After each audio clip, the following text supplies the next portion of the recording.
Bonjour, bienvenue à ce nouveau numéro de Marocains du Monde et merci de nous être fidèles.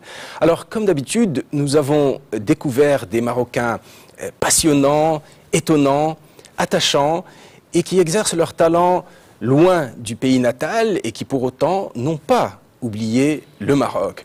Alors, aujourd'hui, ce sont deux jeunes qui se sont illustrés dans deux domaines totalement différents. L'un, c'est celui de la biotechnologie, donc on est dans la technologie de pointe, et l'autre, c'est dans le domaine de l'humour.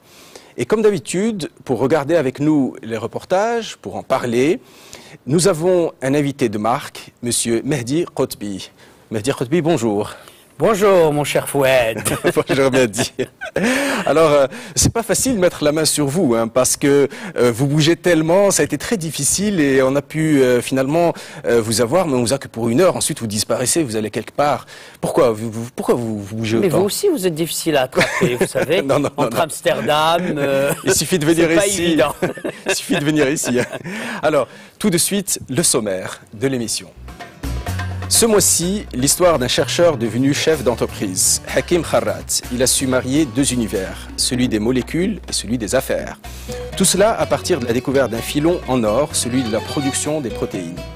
Hakim Kharrat a créé deux sociétés. La première en France, qui fait du séquençage d'ADN et de la recherche pour lutter contre le cancer. La seconde au Maroc, installée au sein même du campus de l'Akhawain à Ifrane.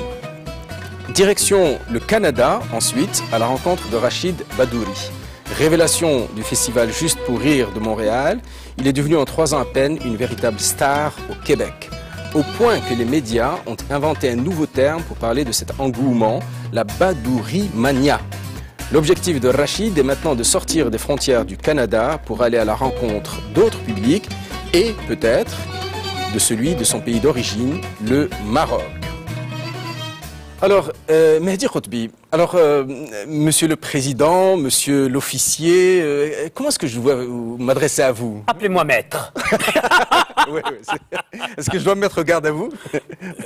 Non. Je plaisante, mais vous êtes vraiment président du cercle... Ah, je continue encore à être président du cercle d'amitié. Je continue bien sûr à peindre. Au même temps, bien évidemment, comme vous avez pu le constater, je viens d'être intronisé officier. Officier de la Légion d'honneur? Absolument. Bien, d'accord. C'est quoi la prochaine étape? C'est pas pour quelque chose comme ça? Ah bon? Écoutez, en tout cas, félicitations. Merci beaucoup. C'est un honneur qui, je pense, qui rejaillit sur tout le Maroc. Mais on va quand même parler un peu de votre parcours qui est quand même exceptionnel.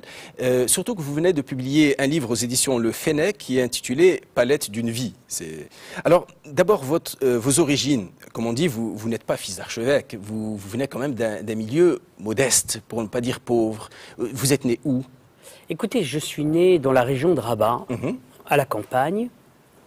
Et puis, bien entendu, il y a toute une histoire qui m'a fait venir avec mes parents à Rabat, dans le quartier le plus populaire et le plus, je dirais, pauvre aussi, qui est de Taqaddoum. Taqaddoum. Mais avant Taqaddoum, il y avait d'abord ce que j'appellerais le quartier des bidonvilles, qui s'appelle Douardoum.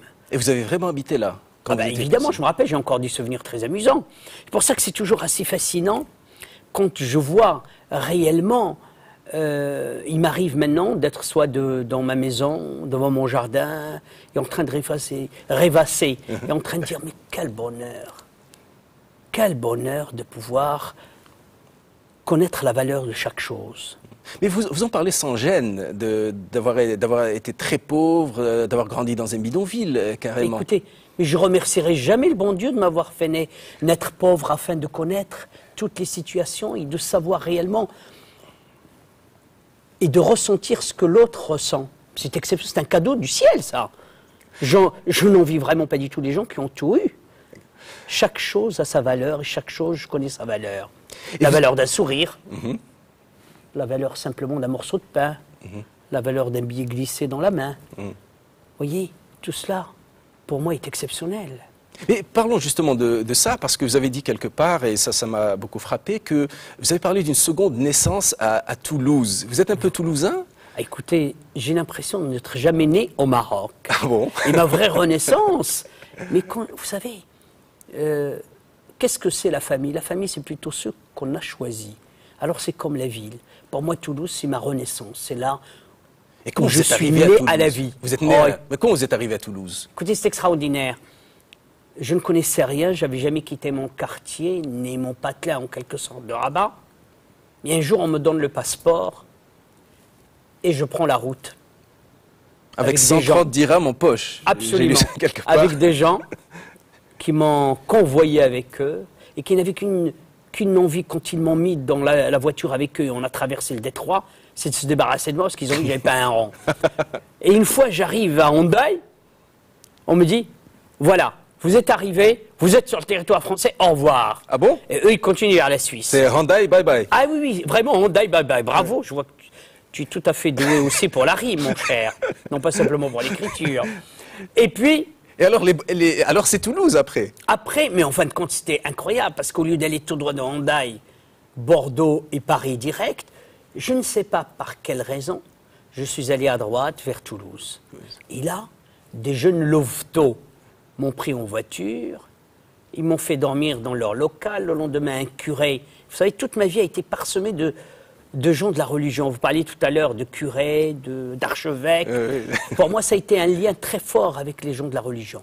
D'accord. Et ces gens de la religion m'ont accueilli, m'ont offert un petit déjeuner et en plus ça de l'argent.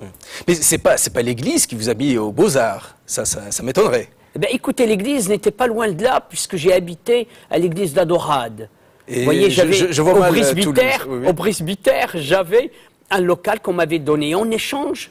Le curé de l'époque était absolument exceptionnel, qui s'appelait l'abbé Chotard, m'avait fait faire des panneaux pour les horaires de la messe. Ah bon? Et ça m'a fait payer presque une année de loyer. Oui. Mais alors, mais les Beaux-Arts, comment vous êtes arrivé aux Beaux-Arts de Toulouse? Bah, écoutez, j'avais d'abord des œuvres, j'avais fait un peu les Beaux-Arts de Rabat. Ah d'accord. Et en arrivant, je me suis présenté et on m'a mis en troisième année directement. Donc c'était très intéressant. D'accord. Bien, écoutez, bon, c'est passionnant. On va revenir à cet aspect de Mehdi Khotbi, l'artiste, mais je vous propose quand même d'aller voir tout de suite le premier reportage. Je pense que ça vous intéressera à plusieurs titres, et après on reviendra sur votre parcours qui est effectivement très intéressant. Mais je vous en prie, c'est important. Bien sûr. Je regarde votre émission avec beaucoup d'intérêt parce qu'elle fait montrer aussi aux Marocains qui restent au Maroc qu'il y a de l'espoir, qu'il y a des Marocains qui réussissent. Et on parlait tout à l'heure de solidarité. S'il y avait un peu plus de solidarité, je crois que ce Maroc deviendrait un paradis. Bien dit. Je pense que j'ai rien à ajouter. Je pense qu'on peut aller tout de suite voir le premier reportage.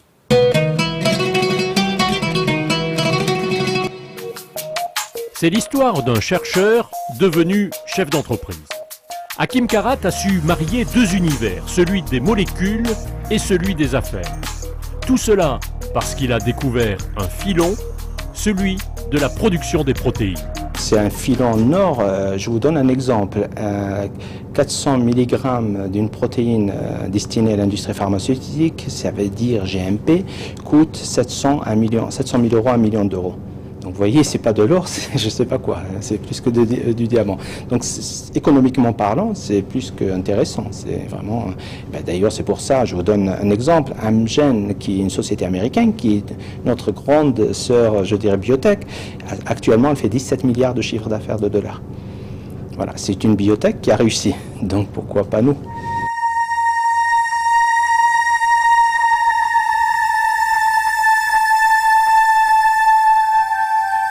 La société Proténia est installée au sein même du campus d'Ifran. Elle est née de la rencontre de deux démarches, celle de l'université Al-Ahrawayn, qui voulait devenir un centre d'excellence pour les biotechnologies, et celle de Hakim Karat, qui possédait déjà une entreprise en France dans le même secteur, mais qui regardait le Maroc, son pays d'origine, avec intérêt.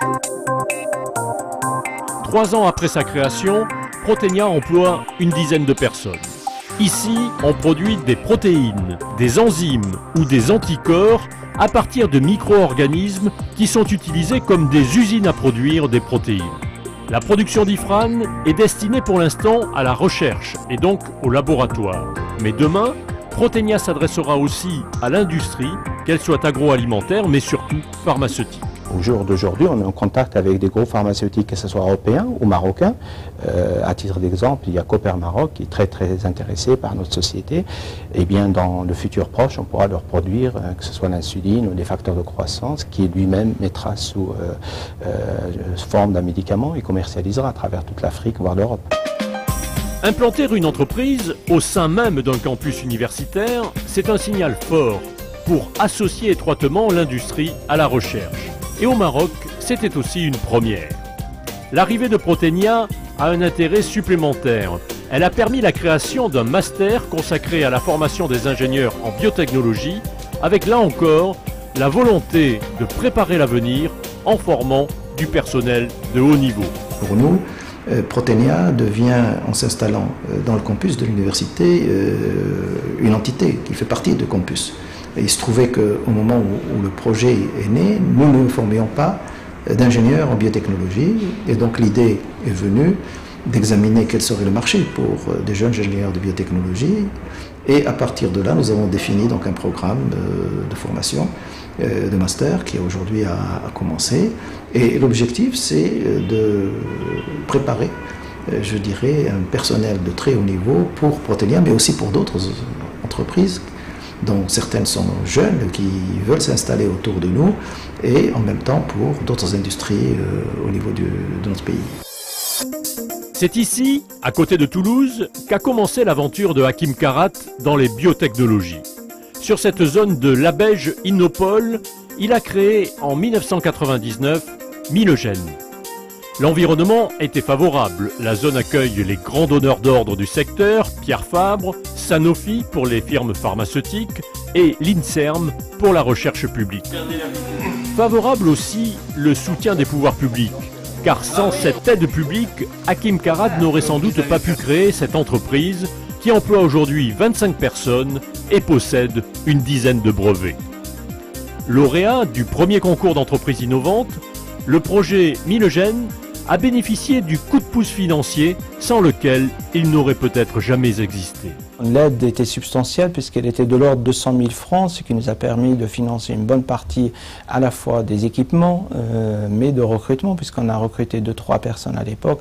Bien sûr, je me suis appuyé sur ma banque qui m'a prêté l'équivalent aussi pour renforcer l'équipe. Et donc on était 4-5 personnes à démarrer l'aventure Milogène. Une partie de son financement, Milogène l'a trouvé également en réalisant des prestations pour des clients externes, principalement du séquençage d'ADN.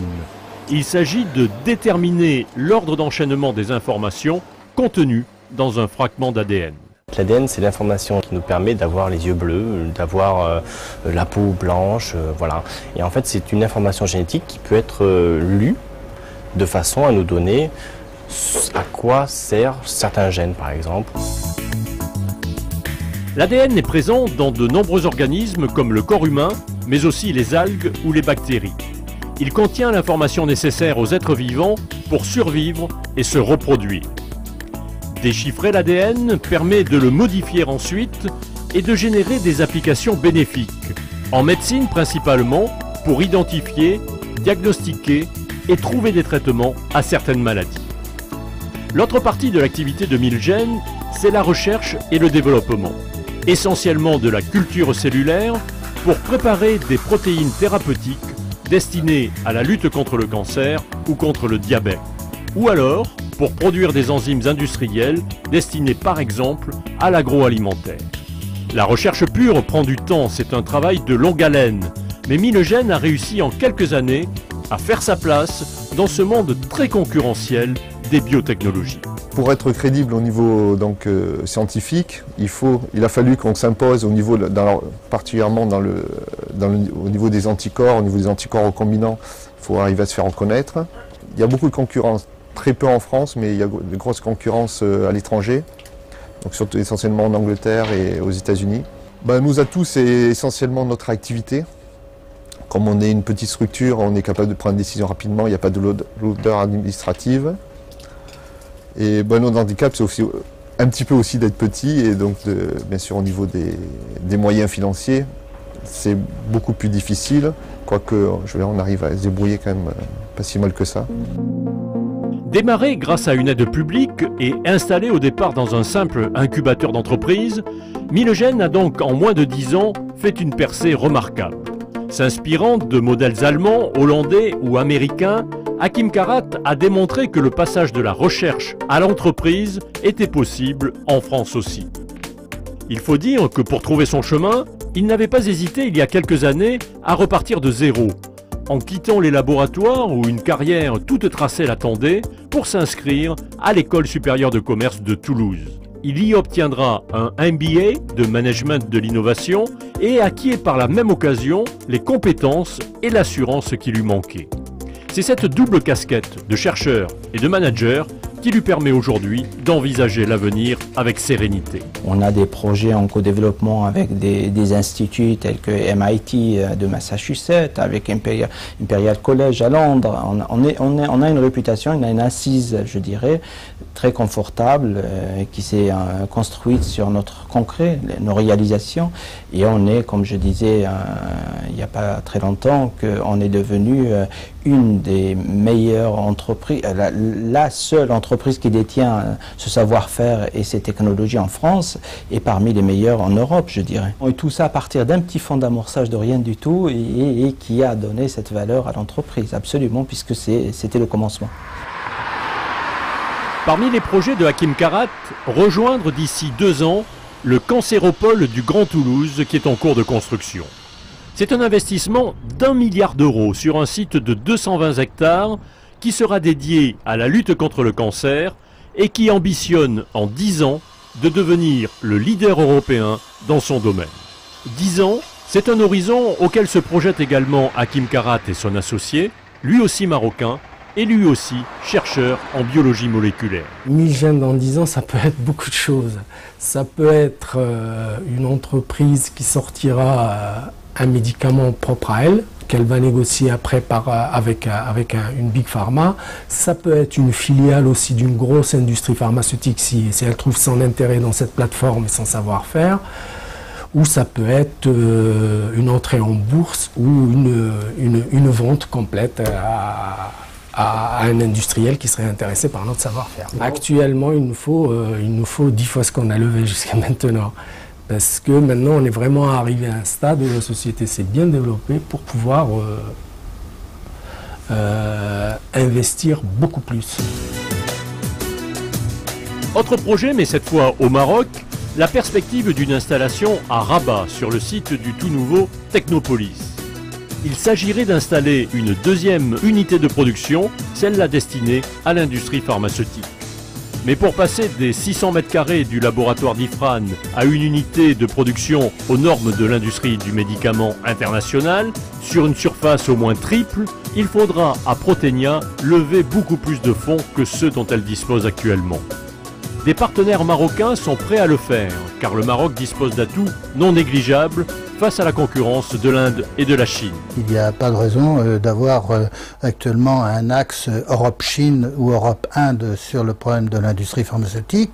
Il peut y avoir un axe entre l'Europe et l'autre côté de la Méditerranée. Les délocalisations, les changements et les accords qu'il pouvait y avoir entre pays à l'époque où le baril était à 15 $ vont complètement être bouleversés.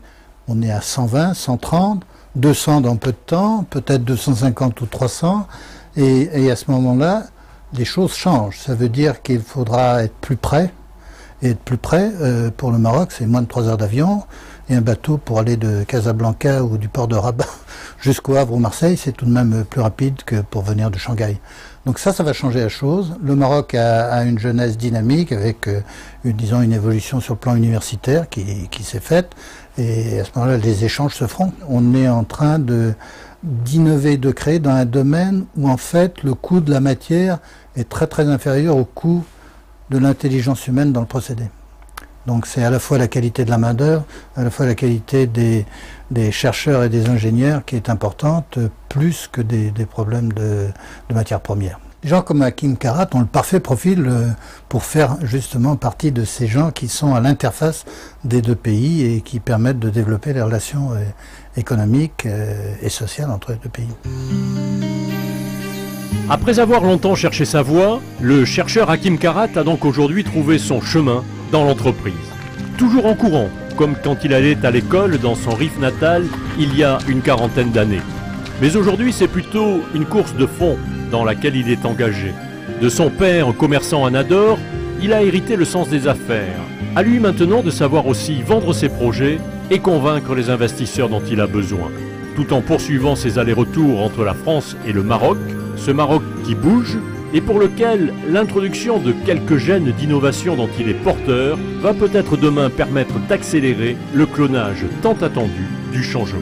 Depuis 2002, j'ai été surpris de découvrir Casablanca en mouvement, Rabat aussi, et là, à travers les journaux, on apprend que ça bouge. C'est vrai qu'il y a des efforts à faire sur les plans administratifs, les plans sur le transport, la logistique. On a des problèmes à travers ma société de logistique. C'est lié au développement, je pense qu'on y arrive, qu'on va y arriver. Et ça me plairait d'y participer, je le fais déjà, mais je suis prêt à prendre part à ce développement de mon pays. Réussir Proténia, par exemple, au Maroc, ça faisait peur à tout le monde et on l'a fait. Et je pense que tout est possible, il suffit de retrousser ses manches et de bosser. Alors, je vois tout de suite, il y a quand même un point commun entre ce jeune homme, Hakim Karat, un petit gars du Rif finalement qui monte en Europe. Il y a un point commun avec vous et puis bon, qui fait... Et dans la ville de Toulouse surtout. Ah oui, il y a aussi ce point commun-là. Qui est essentiel. Donc ça prouve aussi que le sud de la France est beaucoup plus accueillant qu'ailleurs. Ah bon, vous voulez que les Marocains aillent en masse du côté de Toulouse plutôt que du côté de Paris? C'est là où j'étais vraiment accueilli. Je me garde un souvenir émouvant à chaque fois que j'évoque cette ville qui est devenue la mienne. Ben écoutez, qui est devenue la vôtre et dans laquelle donc vous êtes né, comme vous dites d'une certaine façon, mais disons que c'est plutôt l'artiste Mehdi Khoutbi qui est né à Toulouse. Et là, je voulais vous poser une question. Quelles sont vos influences? Parce que bon, tout artiste, quelque part, reconnaît des influences. Puisque vous êtes à Toulouse, mais vous êtes marocain, c'est quoi vos influences? Ben écoutez, d'abord, il faut bien vous dire que j'ai une influence considérable qui est celle d'abord de Monet. Monet m'a profondément bouleversé mon existence par cette attitude de la couleur, par cette sensibilité qu'il avait à percevoir la couleur et la traduire. Claude Monet, oui. Claude Monet, et puis surtout de la traduire et de la moderniser. C'est lui qui a ouvert la porte à toute cette modernité qu'on voit aujourd'hui. Mais je voudrais néanmoins une petite observation en ce qui concerne le reportage qu'on vient de voir. Oui. J'étais extrêmement ému d'abord par les mots qui ont été surtout prononcés à la fin. Et je reviens après au début. La fin où il dit « le Maroc est en construction ». Ce n'est plus le Maroc d'avant. Ce Maroc d'aujourd'hui qui croit dans ces Marocains qui sont partis et qui reviennent aujourd'hui et qui ont toutes les facilités. Savez-vous qu'il y a à peu près 40 ans, même un peu moins, on vous demandait Wildman, fils de qui? De quelle famille? Aujourd'hui, tout de même, on voit les gens qui travaillent. Ben, j'ai oublié de vous demander, vous êtes le fils de qui en fait? De mon papa et de ma maman. Et donc, c'est essentiel de voir que ce Maroc a beaucoup évolué et on a très envie aujourd'hui tous d'y retourner et de construire et de voir la réussite de ce monsieur exceptionnel. D'abord exceptionnel parce que c'est sur un plan planétaire, universel, de pouvoir participer au bien-être de l'individu. La lutte contre le cancer. Vous imaginez ce que ça veut dire? Ça veut dire le bien-être. Qu'est-ce qu'il y a de mieux que le bien-être? Et de voir que c'est un Marocain qui, parmi ces gens-là, qui peut-être aujourd'hui trouvera la molécule, le médicament, qui va soulager, qui va guérir. C'est extraordinaire. Mais de voir aussi qu'il ait pu trouver des facilités au Maroc et de construire et de participer, je dirais, à ce que j'appellerais cette révolution culturelle marocaine, qui est en train de se faire aujourd'hui. Oui, alors là, on reconnaît bien un aspect de votre personnalité qui est justement la promotion du Maroc à l'extérieur. Vous savez qu'on a eu ici, on a eu des gens, des grands amis du Maroc, du grand VRP du Maroc comme Claude Bébéar, Jean-René Fourtou. Que je connais très bien et qui sont mes amis, je dirais, parce que Claude Bébéar, je lui ai organisé une conférence à Casa il y a à peu près 4 ou 5 ans. Et Jean-Marie Fourtou, avec qui j'ai collaboré un peu pour l'organisation d'un colloque à la Chambre de commerce. Mais c'est venu comment tout ça? Parce que bon, j'essaie d'imaginer, vous êtes un jeune homme à Toulouse, vous êtes aux Beaux-Arts, vous travaillez, et puis bon, quelques années plus tard, vous êtes devenu maître du Côte-Bille, qui connaît tout le monde, qui essaye d'amener le plus de monde possible. C'est venu comment? Écoutez, c'est arrivé par un pur des hasards. D'abord, ma rencontre, ou plutôt la réception et l'honneur que Hassan II m'a fait, en me recevant à Marrakech. Ça, c'était en quelle année, à peu près? C'était en 86 exactement. En 86. Et J'arrive. Pourquoi il vous reçoit à Marrakech? Ah, écoutez, par un être exceptionnel qui s'appelait Moulay Hamed Al-Alaoui, qui m'a pris par la main et qui m'a dit « Je vais te présenter à Sa Majesté ». Je fais des raccourcis là. Il y avait des livres que j'avais faits, dont 3 livres avec de grands écrivains, dont l'ami de Hassan II qui était Senghor. Ah oui. J'avais fait un livre avec Senghor, un livre avec Butor et un livre avec Yves Bonnefoy. Ah ben c'est pas rien, si j'ose dire. Bien évidemment, j'ai eu beaucoup de chance dans ma vie, mais je vous raconterai pour la fin une anecdote avec Césaire. Ah, oui. Parce qu'elle est très belle. Mais alors on revient donc. En 86, Moulay Ahmed Al-Alaoui vous prend par la main et Oui. vous emmène au palais. Mais attendez, je lui présente les livres, je dis j'aimerais bien les donner à Sa Majesté Hassan II moi-même. Il me dit très bien. Le lendemain, il m'appelle, me dit il faut que tu me rejoignes à Marrakech. Voilà comment l'idée. En fin de compte, c'est Madame Alaoui qui a vu les œuvres. Elle m'a dit écoutez, je vais en parler à mon mari. Vous avez réussi par les femmes. Toujours. Je dois tout aux femmes, même le bonheur d'exister. D'accord. Mais alors donc ça démarre comme ça, et puis quelques années après, vous avez un carnet d'adresses fabuleux. Mais comment ça se fait ça? Écoutez, c'est très simple, c'est parce que j'aime les autres. Vous savez, je posais la question à Hardan, Qui est peintre lui aussi. qui est peintre, qui était ministre de la Défense nationale à l'époque, un homme grand monsieur. influent et important. Et je lui dis, mais pourquoi tu t'es intéressé à moi? Il m'a dit, parce que tu es le seul à ne pas m'avoir demandé de l'argent. Donc il m'a dit, des centaines comme toi, je les rencontre tous les jours, ils me demandent de l'argent. Et tu es le seul à m'avoir demandé du travail pour ta sœur. Donc j'ai toujours été, ça a démarré très jeune, j'ai toujours voulu faire des choses pour les autres. D'accord. Alors bon, très bien, Hardan, Moulay Ahmed Al-Alaoui, etc. Mais Villepin aussi, Chirac, Sarkozy, ça vient. Mais comme ça. savez-vous l'histoire de Villepin? Non, mais je vais l'apprendre. Ben écoutez, c'est pour vous dire que je suis béni par le bon Dieu. J'étais assis. On n'en doute pas. J'étais assis dans un avion pour une exposition que j'avais à New York. C'était en 84. Un beau jeune homme vient s'asseoir à côté de moi. Vous savez, 7 heures d'avion. Ah oui, ça crée des liens. Ça crée des liens. Ouais. On nous sert à déjeuner. On commence à discuter avec le monsieur qui était à côté de moi. Il me dit, d'où vous êtes? Je dis, je suis du Maroc. Moi aussi, je suis né au Maroc. Vous avez fait vos études où à Toulouse? Moi aussi. Ah bon? J'étais au Caouzou à Toulouse. Et on a commencé à parler. Et d'un coup, il y avait réellement une fusion poétique, littéraire.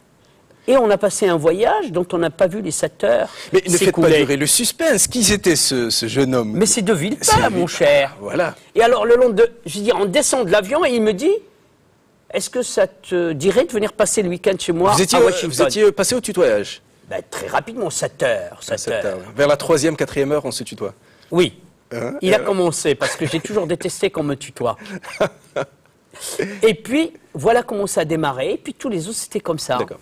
Et alors, bon, très bien. Alors, bon, il y a des hasards comme ça, mais en fin de compte, vous avez un carnet d'adresses fabuleux qui ne vous vaut pas que des amitiés, malheureusement. Je suppose qu'il y a beaucoup d'inimitiés aussi, des gens qui disent bah, il en fait trop, qu'est-ce que c'est que ce Vibrion, ce Ludion, etc. Comment vous prenez ça? Je le prends très bien. C'est-à-dire qu'on critique que les gens qui font des choses. Vous savez, si vous ne faites rien, vous n'avez personne qui va vous critiquer. Moi, je leur dis, écoutez, faites ce que je suis en train de faire. D'accord. Et qu'est-ce que vous faites maintenant, concrètement, de ce carnet d'adresses que tout le monde vous envie? Je continue toujours à l'utiliser. Il y a plusieurs ministres de la République française qui viennent, qui m'appellent directement. je leur organise leur voyage par amitié et pour garder le lien. C'est quasiment de la famille. Et c'est toujours dans quel but maintenant? La passion que j'ai pour mon pays. J'ai une passion démesurée pour les évolutions que le Maroc connaît, les avancées. Regardez la presse, c'est impressionnant. Regardez aujourd'hui cet exemple qu'on vient de voir, et de voir c'est fabuleux, de voir qu'on lui donne maintenant toutes les facilités, même c'est, j'essaye un peu de, comment dirais-je, de donner plein de couleurs gaies et d'espoir dans mon tableau, sur ma toile. Il y a des choses qui ne vont pas. Il y a encore, je dirais, une inertie qui demeure. Mais l'évolution est passionnante. Eh ben, écoutez, on va voir un autre cas de figure qui est celui d'un jeune Marocain en fait de deuxième génération, puisqu'il est né au Québec, mais qui est lui aussi très attaché à son pays. Et cette fois-ci, on n'est pas dans la haute technologie, on est dans le rire. On est dans la vie, vous voulez dire? Bah, la haute technologie, c'est aussi la vie. Mais là, on est dans la vie, le côté très agréable de la vie, qui est finalement le rire, l'humour, la convivialité. Regardez, c'est très, très attachant. Depuis que je suis jeune, je rêve à ça. Mon père, il le savait, c'est aussi mon père qui est dans la salle, en passant, qui me regarde tout à l'heure, il est comme, vas-y, fais-moi rire, salopard, vas-y. Oh là, il est drôle, il est drôle. Il est dans la salle, il est là, je suis content que ça, je suis fier de lui. Hein? Ça veut dire quoi, ça? Depuis, il capote, mon père, avec tout ce qui se passe. Depuis octobre 2007 et les premières représentations de son one-man show, Arrête ton cinéma, Rachid Badouri est devenu le chouchou du public québécois. Plus de 100 000 spectateurs se sont déjà arrachés les places de ces spectacles. Un record dans un pays où le rire est une véritable industrie. Rachid est le premier humoriste d'origine arabe à rencontrer un tel succès, au point que les médias ont inventé un nouveau terme pour parler de ce phénomène, la Badourimania.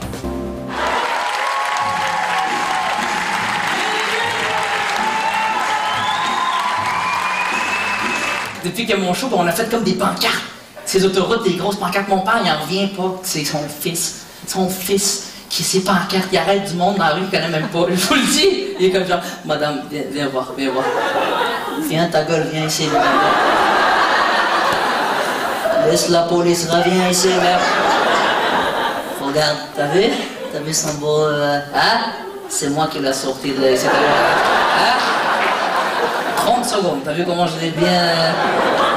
Je te fais un? Je te fais un aussi? Viens, je te fais un.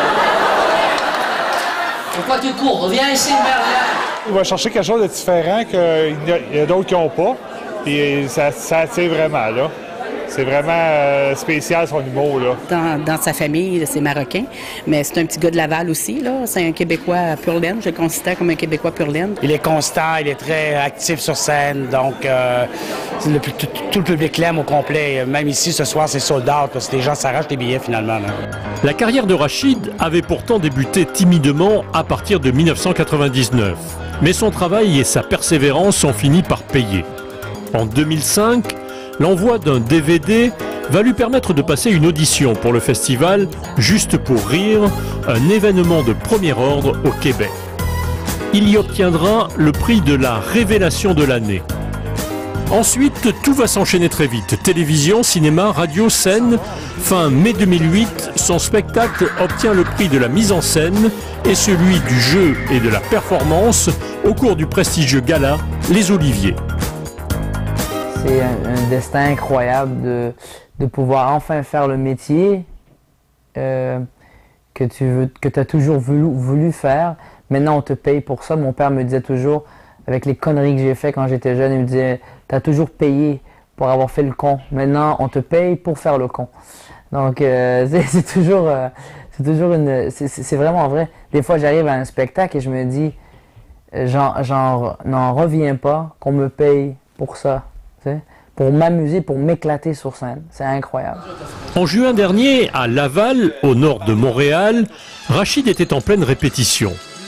Il préparait avec son metteur en scène le gala Laval qui rit, un spectacle qui lui sert de galop d'essai avant celui qu'il animera un mois plus tard lors de l'édition Juste pour rire 2008.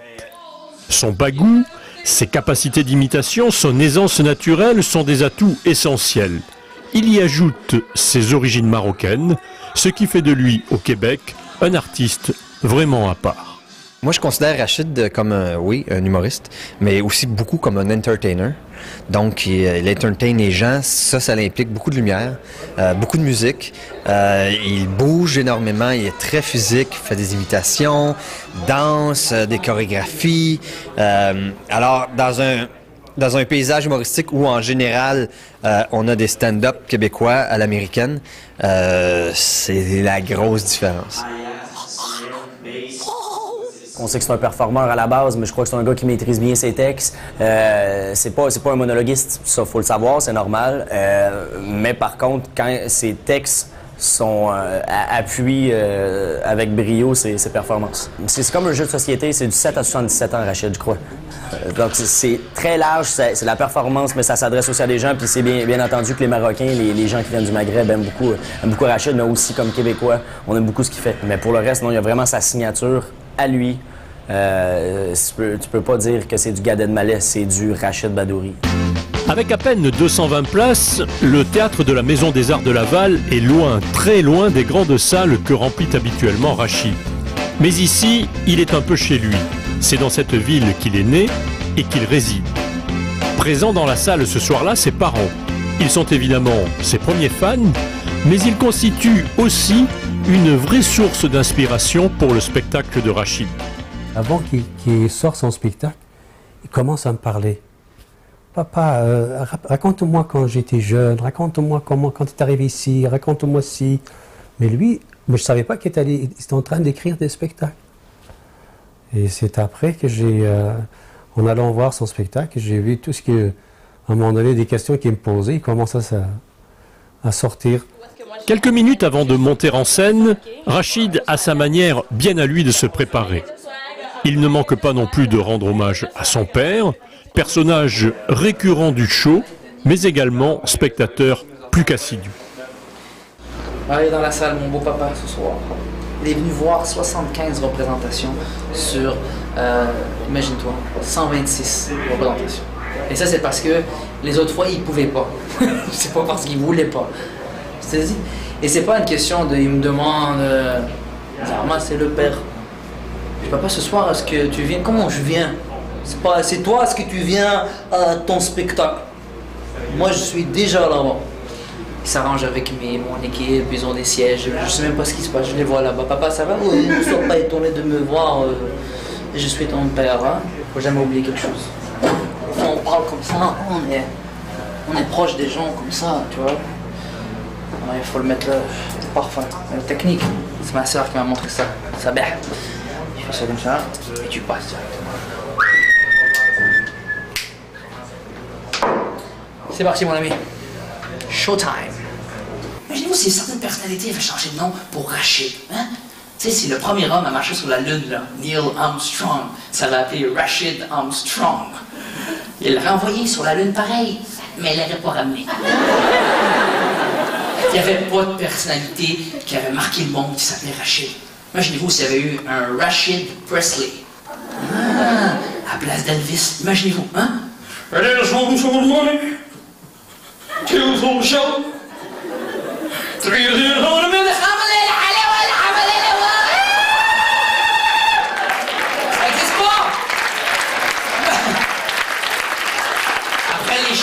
Après les shows d'Elvis, hein, souvent il enlevait son foulard, tu sais.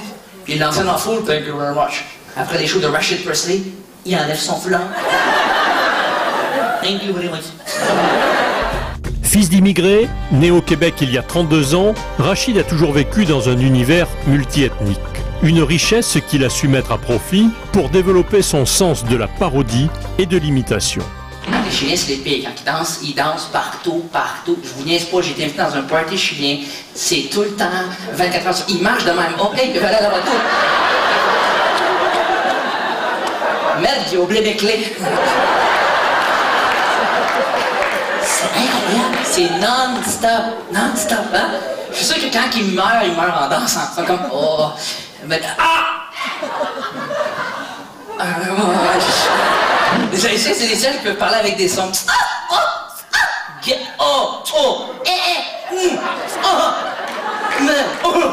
Les Italiens, je les aime, c'est quand ils parlent. Tabarnak, ils parlent avec la tête de sirène. Je dis au gars, rentre ton char dans les garages. Il y a un problème avec la picheton. On va t'avoir avec la picheton. On aurait dit une dingue.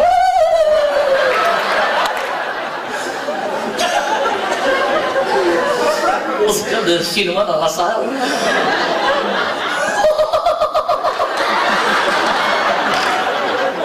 Regarde, je n'ai pas de fesses, hein. Rachid prend toujours le temps de répondre aux sollicitations à la fin de ses représentations.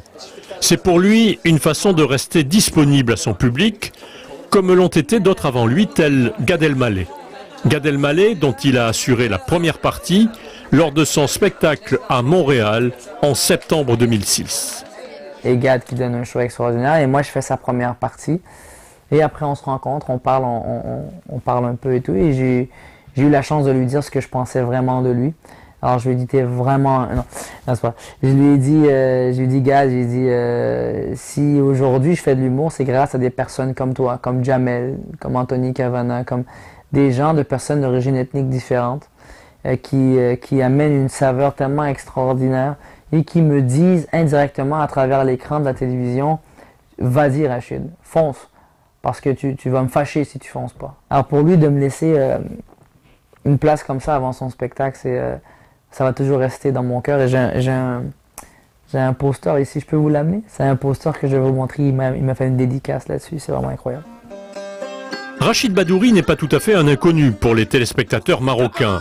Il a tenu l'un des rôles principaux dans un téléfilm produit et diffusé par 2M, le Toubib, de Aziz Jaïdi.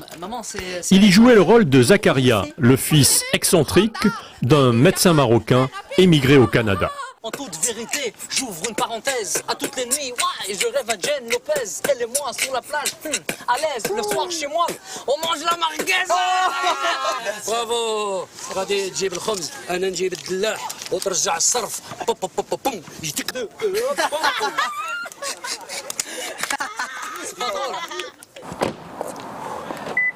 On va voir les parents. Très proche de ses parents, Rachid ne manque pas une occasion de leur rendre visite. Ce soir, il vient saluer sa sœur et ses nièces qui retournent au Maroc pour l'été. C'est dans cette maison qu'à partir de 6 ans, Rachid a fait ses premiers sketchs et c'est toujours ici, devant son public originel, qu'il vient tester ses nouvelles répliques. La veille du spectacle que vous avez vu, j'étais ici, ils étaient tous assis là et j'étais en train de tester mes blagues. Et je suis encore aussi nerveux, je suis encore aussi insécure lorsque je teste. Si ça rit pas, si ça ne rit pas, je viens nerveux. Même des fois, mon père, il faut qu'il me rappelle, il me dit, allez, reviens, c'est bon, c'est drôle. Parce que c'est le public décisif. Si ça passe ici, on a des bonnes chances que ça casse la baraque, comme on dit. Bon jury. Bon jury, oui. Lorsque je m'exprime sur scène, il y a toujours une dose d'exagération, mais la base est toujours là. Mon père a toujours été un premier modèle d'humour dans ma vie. Il a toujours été quelqu'un qui avait une réplique comique, un humour qui nous faisait tous rire. Tu sais, t'as vu, c'est québécois qui ressort. Tu sais, puis, mais c'est sûr que j'exagère beaucoup. Même la première fois, mon père qui avait un spectacle, il comprenait pas. C'est ma mère qui lui disait, c'est bon, on va lui parler après, laisse-le faire son spectacle.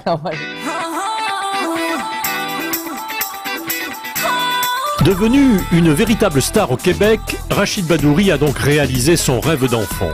Il a su s'entourer de professionnels et surtout garder les pieds sur terre grâce à sa famille.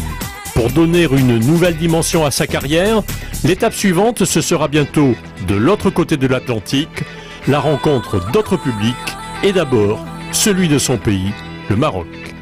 C'est sûr et certain que j'aimerais bien aller en France. C'est sûr et certain que j'ai un rêve, qui est le rêve américain, qui est de partir faire des films aux États-Unis et tout. Mais par contre, le Maroc, il y a quelque chose de spécial. Je ne sais pas comment vous expliquer. Je n'ai jamais vécu là-bas.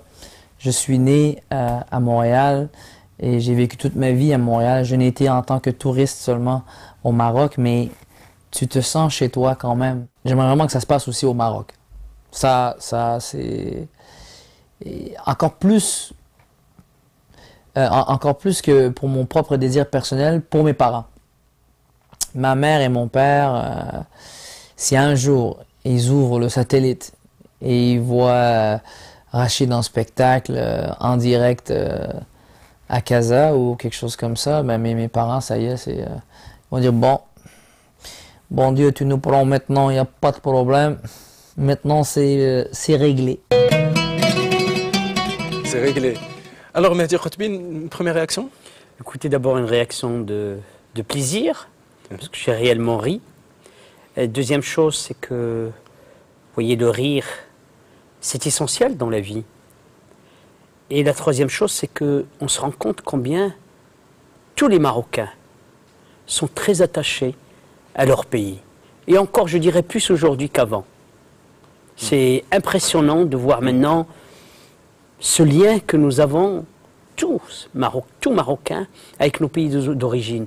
Et puis la troisième chose qui est essentielle, c'est cette richesse que nous avons tous qui ont été à l'étranger, qui sont nés ou qui ont vécu à l'étranger.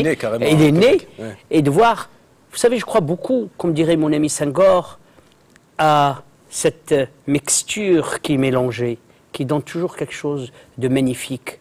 Vous savez, les enfants nés d'un couple mixte, ça donne quelque chose de magnifique. Mais dans ce cas, bon, il y a cet aspect effectivement nostalgie qui veut revenir au Maroc, qui n'a pas vraiment connu et tout. Mais lui-même, il est québécois et c'est un public québécois, canadien, qui va le voir. Donc d'une certaine façon, qu'on le veuille ou non, il nous représente. C'est un terme un peu pompeux, mais artiste, ambassadeur du Maroc. C'est une évidence, mais je vais revenir quand même à une remarque que vous avez faite, que je commençais à très bien marcher en France, je commençais à exposer aux États-Unis, je commençais à exposer un peu partout à travers le monde, mais je n'avais qu'une envie, c'est d'exposer au Maroc, c'est d'être reconnu dans mon pays d'origine. C'était quelque chose, c'était une obsession constante. Et je comprends aussi cet envie qu'il a aujourd'hui de vouloir aussi un peu rentrer chez lui, mais parmi ses pairs, parmi ses compatriotes. Certes, il y a quand même une petite différence, et sans faire de la psychologie des katsu. Dans votre cas, il y avait peut-être un aspect de revanche sociale. Enfin, vous partez avec rien dans la poche, vous allez un peu à l'aventure, vous n'avez pas été gâté dans votre enfance. Cette idée, vous venez de dire, je voulais être reconnu, exposé chez moi au Maroc. Il y a dans le bon sens du terme, il y a quand même un aspect revanche, quelque part. Écoutez, je ne sais pas pourquoi ce mot revanche est utilisé, parce que mais il n'est pas forcément négatif. Oui, mais je n'accepte pas ce mot parce qu'il est déjà négatif. J'avais envie d'exister. Pour moi, exister aux yeux de ma famille d'abord, comme lui d'ailleurs, c'est extraordinaire. Exister vis-à-vis de mes amis, exister vis-à-vis de mon pays, c'est quelque chose d'essentiel. Vous savez, toutes les décorations que j'ai eues, qui m'ont été remises quasiment par tous les premiers ministres français et par le président de la République Chirac, celle que j'arbore et dont je suis fier, c'est celle qui m'a été remise par Sa Majesté Mohamed VI. Il y a quelque chose d'indicible, d'indescriptible, qui nous lie viscéralement à nos origines et à nos racines. Alors, bon, alors là, je veux quand même revenir à Mehdi Khotbi, l'artiste, parce qu'on en a un peu parlé au début, mais bon, on part dans toutes les directions, c'est normal, parce que vous-même, vous avez tellement de facettes. Alors, vous avez parlé un peu de Monet, Claude Monet, mais alors, cette obsession de la lettre n'est pas dans Monet. Monet n'est pas un calligraphe. Elle vient d'où, cette obsession? Écoutez, d'abord, il faut commencer par bien vous dire mon parcours. J'ai commencé par obtenir le diplôme national des beaux-arts. Et un jour, mon professeur me dit, mais toulousain d'ailleurs, me dit, mais attends, tu n'as plus rien à prouver. Maintenant, il faut que tu sois toi-même. Et c'était presque un travail sur moi-même de revenir vers mes origines. Mes origines qui sont l'écriture. Étant donné que je ne savais pas très bien écrire, ni très bien lire, j'ai en quelque sorte réécrit mon écriture. Et elle est devenue obsessionnelle parce que j'ai toujours envie de communiquer. Est-ce qu'il y a mieux que l'écriture pour communiquer avec les autres? Et je communique avec la couleur. Et je reviens un peu vers le dernier reportage qui disait « Je fais rire, je fais l'idiot, Je suis payé pour faire, je fais l'idiot et en même temps je suis payé. J'étais dans une école à Casablanca chez des jeunes enfants, à Bizet. Je donnais un cours aux enfants qui était très sympathique. Je leur disais, je suis heureux parce que je m'amuse en faisant de la couleur, mais en plus je gagne de l'argent avec. Quel bonheur. Alors, très bien. Bon, on reviendra là-dessus, parce que ça m'intéresse aussi ce que vous faisiez du côté de Georges Bizet, que je connais un peu. Mais là, on va regarder, comme d'habitude, à chaque fois, la chronique de Fatemah Hall, qui sera consacrée, bon, c'est évident après ce qu'on vient de voir, qui sera consacrée à l'humour.